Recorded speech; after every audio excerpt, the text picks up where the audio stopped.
গতকাল আমরা দেখেছি যে আগরতলায় যে হামলাটি হয়েছে আমাদের যেই বাংলাদেশ কনসুলেটের মধ্যে, এবং রিসেন্ট যেই সাম্প্রদায়িকতা ইস্যু যেটিকে বিশ্ব মিডিয়াতে দেখানো হচ্ছে যে বাংলাদেশে মাইনরিটিরা অনিরাপদে রয়েছে এবং দ্রব্যমূল্যের ঊর্ধ্বগতি, শিক্ষা, নতুন কমিশন, সংস্কার প্রস্তাবনা, এই বিষয়গুলো নিয়ে স্যারের সাথে আজকে আমাদের আলোচনা হয়েছে।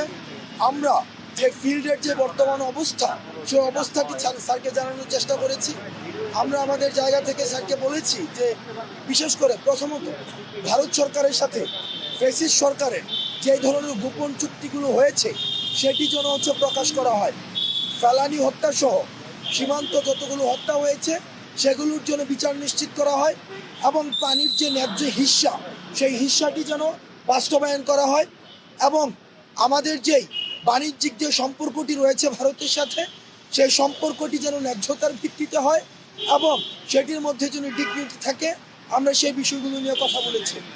আপনারা জানেন যে সিন্ডিকেটের কারণে মানুষের যে দ্রব্যমূল্যের ঊর্ধ্বগতিতে মানুষের স্বাভাবিক জীবন যে ব্যাহত হচ্ছে, মানুষ ফিল করছে যে এই যে দ্রব্যমূল্যের লাগাম টানা উচিত। মানুষের সেই সংকটে আমরা ডক্টর মোহাম্মদ ইউনূস স্যারকে আমরা জানিয়েছি। আমাদের যে সাম্প্রদায়িক যেই ট্রাম্প কার্ডটি বিশ্ব মিডিয়াতে ছড়ানো হচ্ছে যে এই গণ অভ্যুত্থানটি হচ্ছে rise of Islam and fundamentalism, বিষয়টি যে আসলে এমন না, বরং সকল শ্রেণী পেশার ছাত্র নাগরিকের অংশগ্রহণের মধ্য দিয়ে এই আন্দোলনটি গণ অভ্যুত্থানটি হয়েছে। এবং আমাদের যেই হিন্দু ভাইদের সাথে বা যারা সংখ্যালঘু রয়েছে, যদিও এই শব্দটি ব্যবহার করতে আমরা আমাদের জায়গা থেকে আমরা সংকোচ বোধ করি, বাংলাদেশের প্রত্যেকেই সাম্য এবং মানবিক মর্যাদার মধ্য দিয়েই তাদের জীবন ধারণ করছে।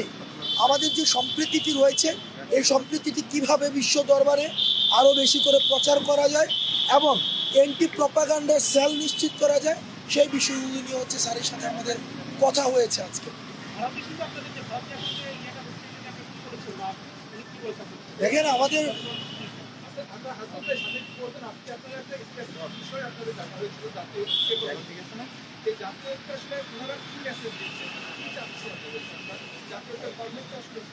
আচ্ছা, আজকে জাতীয় ঐক্যের বিষয়ে আজকে স্যার আমাদের বার্তাটি শুনেছি, অর্থাৎ রাস্তায় অর্থাৎ স্ট্রিট মানুষ কি বলতে চায়, মানুষ আমাদের মধ্য দিয়ে কি বার্তাটি দিতে চায়, সেই জিনিসটি স্যার আজকে আমাদের কাছ থেকে শুনেছে।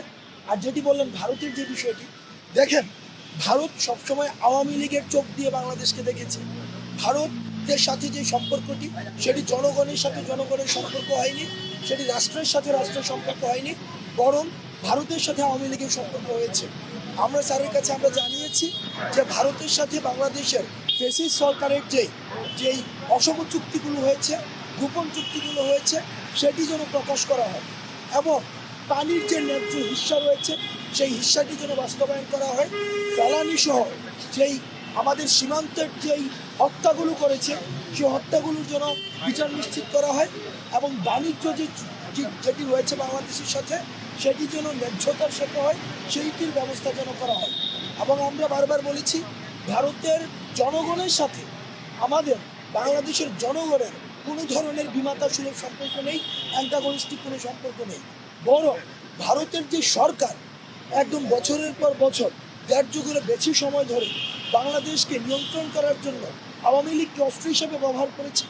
আমাদের যে প্রশ্নটি, আমাদের যে অস্বস্তিটি হচ্ছে সেই জায়গাতে আমরা ভারতের কাছে আমাদের ছাত্র নাগরিকদের কাছ থেকে উদাত্ত আহ্বান জানাবো, ভারতের সাথে বাংলাদেশের যে সম্পর্কটি সেই সম্পর্কটি যেন জনগণের সাথে জনগণের এবং সেটি যেন রাষ্ট্রের সাথে রাষ্ট্রের। জাতীয় ঐক্যের ভিত্তিতেই 5 আগস্টের যে গণ অভ্যুত্থান সেটি হয়েছে।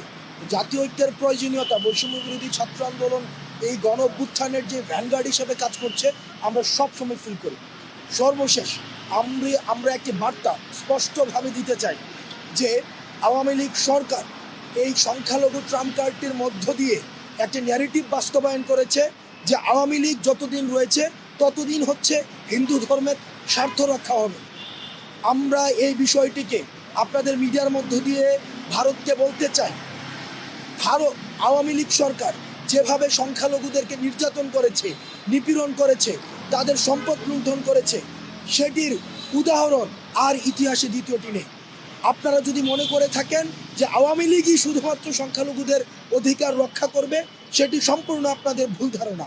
আর সংখ্যালঘু যে ভাইয়েরা রয়েছেন, হিন্দু ধর্মের যে ভাইরা রয়েছেন, অনেকেই রয়েছেন যারা ফিজিক্যালি হচ্ছে বাংলাদেশি কিন্তু মানসিকভাবে ভারতীয় ধ্যান ধারণা পোষণ করেন। আমরা আপনাদেরকে বলবো কিছু সংখ্যক যারা এখানে বসে কনস্পিরেসি করছেন, আমরা স্পষ্টভাবে বলতে চাই বাংলাদেশের সার্বভৌমত্ব অখণ্ডতার প্রশ্ন আমাদের। গতকাল আপনারা দেখেছেন যে জগন্নাথ হল থেকেও কিন্তু আমাদের সাথে ইউনিটি ঘোষণা করেছে। আমাদের বাংলাদেশের সার্বভৌমত্বের প্রশ্নে, অখণ্ডতার প্রশ্নে আমাদের হিন্দু, মুসলিম, বৌদ্ধ, খ্রিস্টান এবং মুসলমান আমরা একসাথে সার্বভৌমত্ব এবং অখণ্ডতার প্রশ্নে আমরা লড়াই করব। আর ভারত এই যে 16 বছরে যেভাবে বাংলাদেশকে নির্ভর করে, আওয়ামী লীগকে নির্ভর করে এই অন্যায্য যে সম্পর্কগুলো আপনারা তৈরি করেছেন, আপনারা যদি মনে করে থাকেন এই ধরনের অন্যায্য সম্পর্ক আপনারা তৈরি করতে পারবেন, তাহলে আপনারা ভ্রান্তির মধ্যে রয়েছেন। আপনারা খুব এই যে সরকারটি এসেছে সেটি হচ্ছে অন্তর্বর্তীকালীন সরকার, জনগণের ম্যান্ডেট নিয়ে এসছে, গণ অভ্যুত্থানের ম্যান্ডেট নিয়ে এসছে। আপনারা আওয়ামী লীগের দৃষ্টিতে না দেখে জনগণের দৃষ্টি দিয়ে আপনারা এই সরকারের সাথে আপনার ন্যায্যতার সম্পর্ক গড়ে তুলুন।